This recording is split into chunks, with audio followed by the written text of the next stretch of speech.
J'essaie de trouver l'homme de ma vie. Aujourd'hui à 109, des femmes qui cherchent l'homme idéal. Je vais demander la crème de la crème. Tu sais, j'irai pas demander à quelqu'un d'ordinaire puis de juste assez correct.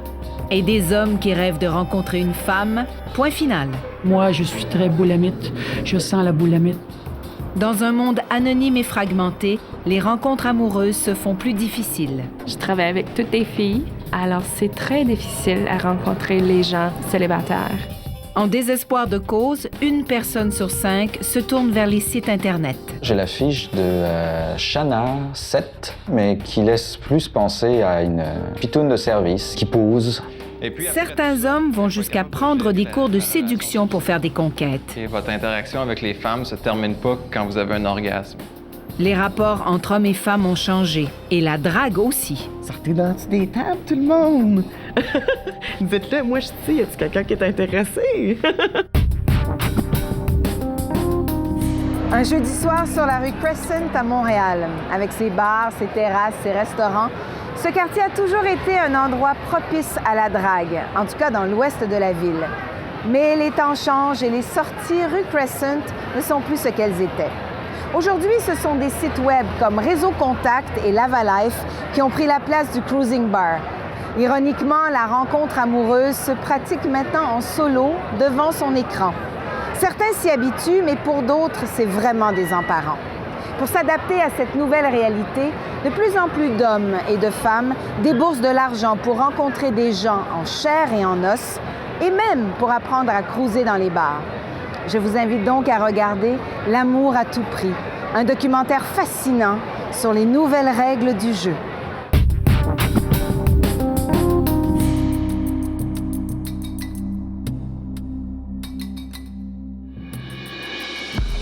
Lorsque le printemps arrive à Montréal, toutes les excuses sont bonnes pour descendre dans les rues du centre-ville. Et comme tous les printemps, l'amour est dans l'air. À voir tous ces gens qui se croisent et se frôlent sur les trottoirs, on pourrait croire que l'atmosphère est propice aux rencontres amoureuses. Pourtant, l'anonymat et la distance règnent. Dans notre société branchée, on préfère le contact virtuel au contact direct. On estime qu'1 personne sur 5 se tourne vers l'Internet pour faire des rencontres amoureuses. En ce moment, je suis en train de regarder des fiches Réseau Contact. J'essaie de trouver l'homme de ma vie. Élise Gamache-Bellil est une habituée qui chasse régulièrement sur son écran. Là, j'ai un gars qui est très, très joli, qui est musicien. Il a l'air sympathique. Lui, j'aurais tendance à lui écrire. Je vais lui envoyer envie de flirter. Le site Réseau Contact est un outil efficace pour une fille occupée. Journaliste à temps plein, elle passe des heures au cinéma pour faire la critique de films. Le soir, elle rédige des articles sur le web et consacre ses temps libres à la fabrication de bijoux. Tout cela laisse peu de temps pour les rencontres. J'ai pas le temps de rencontrer des gens, donc d'être sur le réseau, ça facilite la rencontre. Déjà, tu sais si cette personne-là t'intéresse à la base. Je peux aller quand je veux visiter ces fiches-là puis le faire à mon rythme aussi. Ailleurs à Montréal, un autre célibataire fonde ses espoirs sur Internet. Frédéric Antoine scénarise des bandes dessinées et rédige des textes pour des magazines d'humour. Mais pour passer de l'humour à l'amour, le site de rencontre est une nécessité.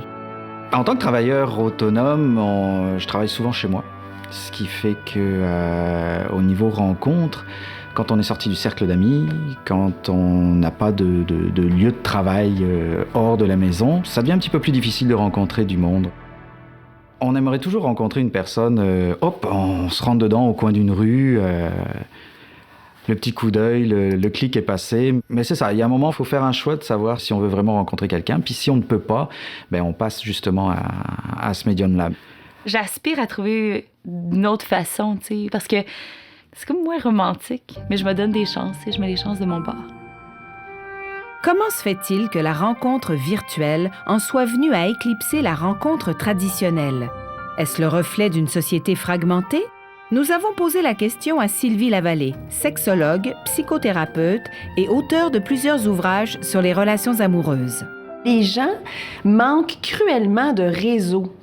Ils ont cultivé des fois les mêmes amitiés ou ils vont dans un travail des fois unisexe. Hein? Il y a des gens qui travaillent juste avec des femmes, il y a des hommes qui sont dans une shop puis il y a juste des hommes. Alors, ils sentent qu'ils ont épuisé leur réseau et qu'ils sentent qu'ils sont coincés. Ils sont comme dans la même talle.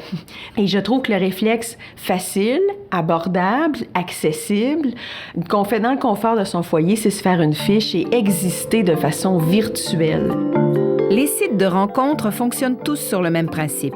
Chacun doit composer une fiche d'informations personnelles. On ajoute ensuite des photos pour mettre en valeur nos meilleurs atouts. On déclare nos désirs, nos préférences et nos attentes envers les candidats du sexe convoité. Vous aimez manger des pistaches au lit? Le moteur de recherche vous aidera à trouver l'âme sœur. La quête amoureuse, réduite à un marché public, mais combien efficace. Celui-là, ça, c'est terrible. Il se trouve joli devant la caméra, là. Ça, je trouve ça un peu... Je cherche quelqu'un d'un peu plus simple. J'ai la fiche de Shanna 7. Pas mal de photos aussi, mais qui laissent plus penser à une pitoune de service qui pose. Je pense pas que j'y réécrirai à Shanna. Non. Next. Le piège sur les sites de rencontres sur Internet, c'est qu'on se dit, tant qu'à y être, je vais demander la crème de la crème.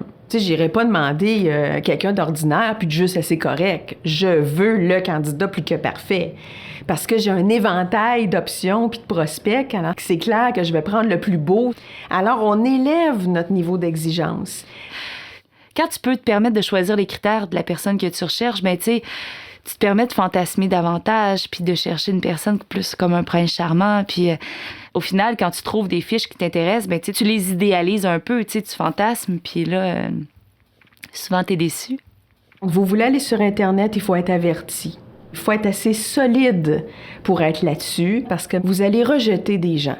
Dites-vous qu'il y a des gens qui vont faire la même chose sur votre fiche. Et si vous avez l'impression d'être un simple produit sur le marché virtuel de l'amour, vous n'avez sans doute pas tort. L'homme qui choisit minutieusement ses légumes est un économiste qui s'est penché sur la dynamique des sites de rencontres. Mathieu Laberge a publié une étude pour l'Institut économique de Montréal sur le marché des relations amoureuses.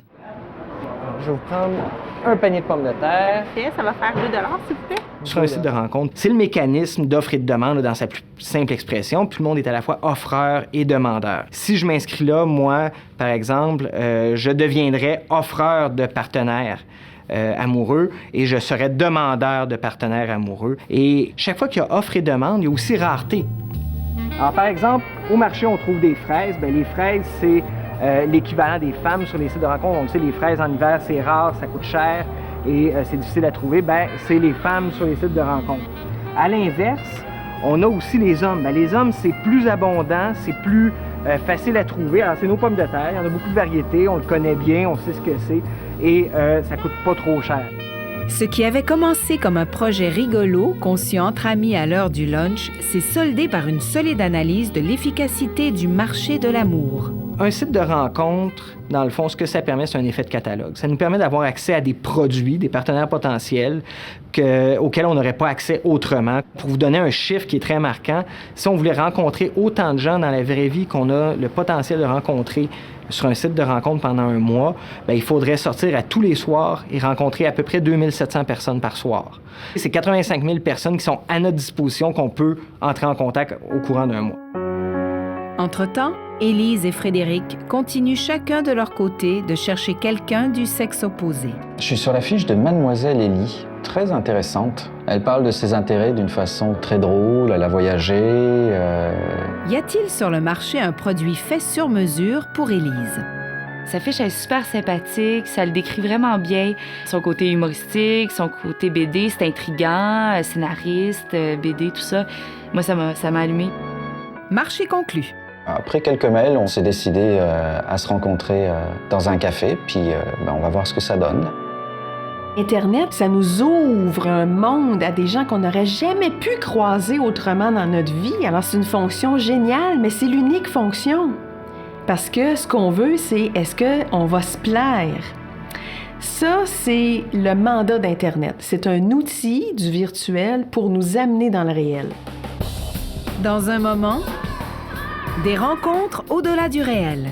Une agence montréalaise organise un match de curling pour forcer les célibataires à se rencontrer ailleurs que sur Internet. On voulait sortir les gens de leur loft, puis leur condo, puis de leur TV, puis sofa.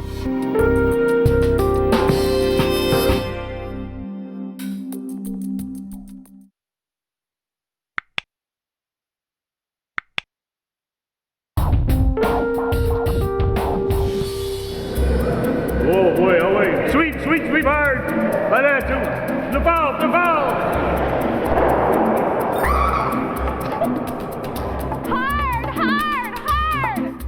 Tous les moyens sont bons pour faire des rencontres amoureuses. En tout cas, c'est ce que croit ce groupe de célibataires venus s'initier aux rudiments du curling. You guys ready to work? Yeah, stronger, harder. Une manière inusitée de casser la glace. Cet après-midi de curling est organisé par Meat Market Adventures, une agence de rencontres qui compte 7000 abonnés au Québec. L'agence organise des activités sociales et sportives qui permettent aux gens de tisser des liens d'amitié.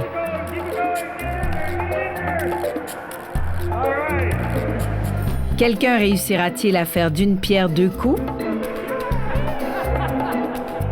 Ceux qui n'ont pas trouvé satisfaction sur les sites Internet cherchent ici un réseau social pour sortir de leur isolement. Moi, je suis très boulamite. Je sens la boulamite.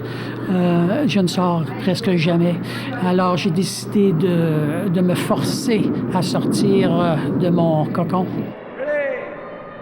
Je suis agent immobilier et je rencontre beaucoup de monde dans mon métier, mais c'est pas nécessairement les relations que je veux embarquer parce qu'ils sont mes clients. Je suis une infirmière, je travaille avec toutes les filles et toutes mes amies sont mariées. Alors, c'est très difficile à rencontrer les gens célibataires. Et si le curling n'est pas votre tasse de thé, il est toujours possible de rencontrer l'être cher en faisant des bonnes œuvres. Meat Market invite les célibataires à servir un repas chaud aux personnes démunies de la mission Old Brewery au centre-ville de Montréal. You never know where you're going to meet. That's why, you know, anywhere is possible. It's not focused on meeting a guy. It's about just having fun and meeting people. And if it happens, it happens. You don't feel like they're out there just, a meat market, like in that kind of way. Je vois toutes les dates sur l'Internet. Si je veux faire des bénévolats, je regarde le site d'Internet, je fais clic et je suis enregistrée. C'est très facile. That's it, t'es belle! Sylvie, du club Meat Market, croit que son organisme répond à un besoin criant dans une société insulaire. On voulait sortir les gens de leur loft, puis leur condo, puis de leur TV, puis sofa. Puis c'est difficile quand on est célibataire. Tout le monde est marié, tout le monde a des enfants, tout le monde a des vies extrêmement mouvementées aujourd'hui. Alors ça, c'est comme des connaissances puis des amis instantanés. C'est juste ajouter de l'eau et mélanger. Ouais. Alors, c'est comme une famille tout près. Et comme l'activité de bénévolat a attiré beaucoup de femmes ce midi, ces messieurs ont l'embarras du choix. Je viens de découvrir le secret pour les hommes, donc je vais mieux choisir mes activités pour ça que j'ai entouré avec des femmes la prochaine fois. Pour la sexologue Sylvie Lavallée, la rencontre en chair et en os vaut mieux que la rencontre virtuelle sur le web. Quand on fait d'autres genres d'activités qu'Internet, je pense qu'on a la chance de voir la personne à la lumière du jour, en train d'interagir, d'avoir des connaissances, une conversation beaucoup plus intéressante. Entre-temps, Élise et Frédéric, nos deux abonnés du réseau Contact, ont eux aussi décidé de passer du virtuel au réel. Ils se sont donné rendez-vous dans un café. C'est sûr que je suis nerveuse. Je me dis, OK, de quoi on va parler, comment on va commencer, comment je vais m'en aller si ça fonctionne pas. Je me sens pas trop nerveux. Peut-être parce que ça fait 1 an que je suis sur un site puis que j'ai rencontré quelques personnes de la même façon. Donc on se sent plus à l'aise petit à petit. Bonjour! Enchantée. Ça va bien? Oui, toi? Oui, très bien. Moi, je m'en vais pas rencontrer l'amour de ma vie, là. Je vais rencontrer quelqu'un. Si jamais ça va plus loin, si jamais on se plaît, ben c'est bien. Mais sinon, c'est juste un bon moment pour rencontrer quelqu'un. Alors, c'est vrai ce qu'on dit sur les scorpions, là? Alors, je veux dire... Pour un premier rendez-vous, tout se déroule à merveille. Il y a certains célibataires qui vont m'avouer « J'aimerais tellement ça que ça me tombe du ciel, puis marcher sur le trottoir, puis je croise quelqu'un, puis ça se fait comme par enchantement. » Ça reste la pensée magique, le fantasme numéro 1, de rencontrer comme par hasard. Dans le fond, la question, c'est « Est-ce que je veux vraiment rencontrer? Oui, ben je prends action. » Ce que j'ai aimé le plus de Fred, c'est vraiment son côté sympathique, sa fraîcheur. Il est super à l'aise. Ça m'a beaucoup allumé. Puis si ça n'avait pas été Internet, j'aurais jamais rencontré. Alors, c'est intéressant. Finalement, les sites de rencontres, c'est vrai qu'au premier abord, on n'a pas vraiment envie de fonctionner avec ça, parce que ce n'est pas la vraie vie, mais en même temps, après, oui, ça l'est. La rencontre s'est quand même effectuée. Donc, je dirais que les gens ne devraient pas hésiter, s'ils n'ont pas le moyen de rencontrer des personnes dans la vie de tous les jours, comme moi en tant que travailleur autonome, ben oui, c'est une façon de le faire et on peut avoir de très belles surprises comme aujourd'hui. Après la pause, l'art de draguer dans les bars. J'ai de la misère à aborder des filles que je connais pas. À Montréal, une agence offre des cours de séduction pour ces messieurs. La demande est très, très forte aux États-Unis et de plus en plus au Québec. Je trouve encore ça pas mal artificiel là, de commencer à faire « Bonjour, vous venez souvent ici », mais bon, tu sais, c'est une question de pratique, clairement. Là.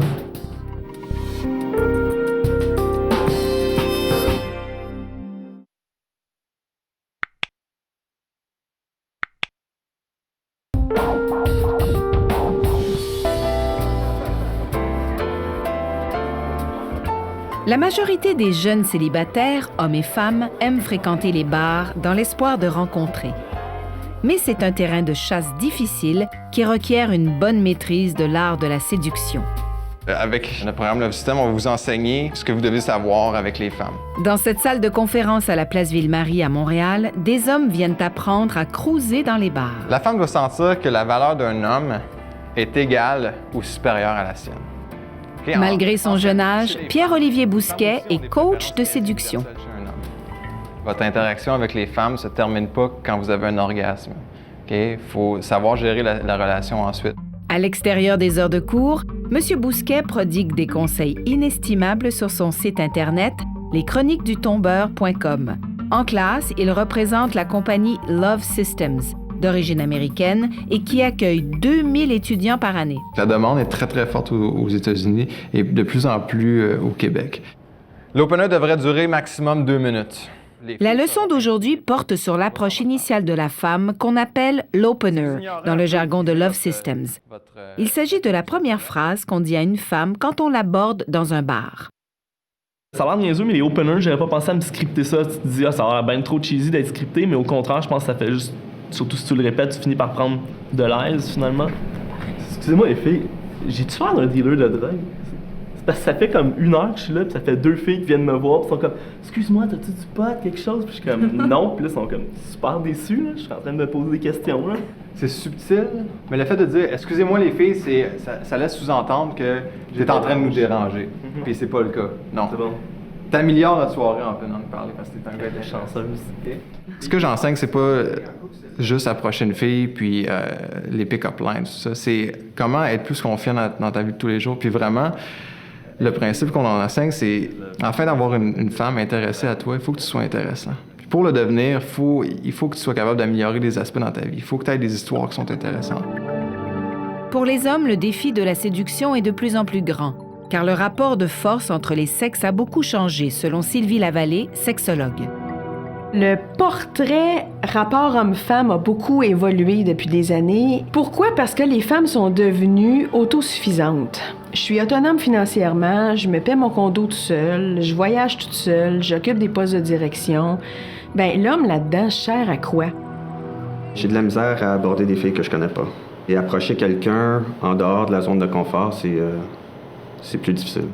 J'ai remarqué que j'avais aucun truc, que j'étais le genre de personne qui approchait jamais les filles, puis je me demandais pourquoi j'étais tout le temps seul. À partir de maintenant, là, on change les choses. Là. En même temps, c'est pas compliqué, hein? Pour les hommes, arrêtez d'être intéressant, montrez-vous intéressé. Après la théorie, c'est le moment pour nos 3 hommes de passer aux actes. C'est au bar Le Rouge, à Montréal, que chaque homme tentera sa chance. Notre coach fait un tour de piste avec Philippe. Il identifie 2 femmes susceptibles de se laisser tenter et notre homme fonce. Je me suis servi du opener du gars qui se fait cruiser par une fille qui l'intéresse pas, puis là, il demande des conseils aux filles. Il y a une fille tantôt qui me cruisait, puis je t'avoue, elle m'intéresse pas, mais je veux pas y faire de peine, là. Qu'est-ce que vous me conseillez, là, pour la rejeter? Je veux pas y parler, tu lui dis. Parce que là, vu qu'on signe pas à ce moment, là... Fais-toi pas d'idée. Pendant que notre homme essuie un premier revers, Charles part à la chasse.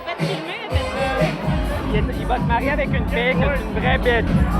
En faisant ça, justement, tu te rends compte que c'est pas chinois aborder une femme, là, puis tu te jettes pas en bas d'un précipice, puis c'est plus facile qu'on le pense. C'est maintenant au tour d'Alex de se lancer dans la fosse aux lionnes, mais le courage lui fait défaut.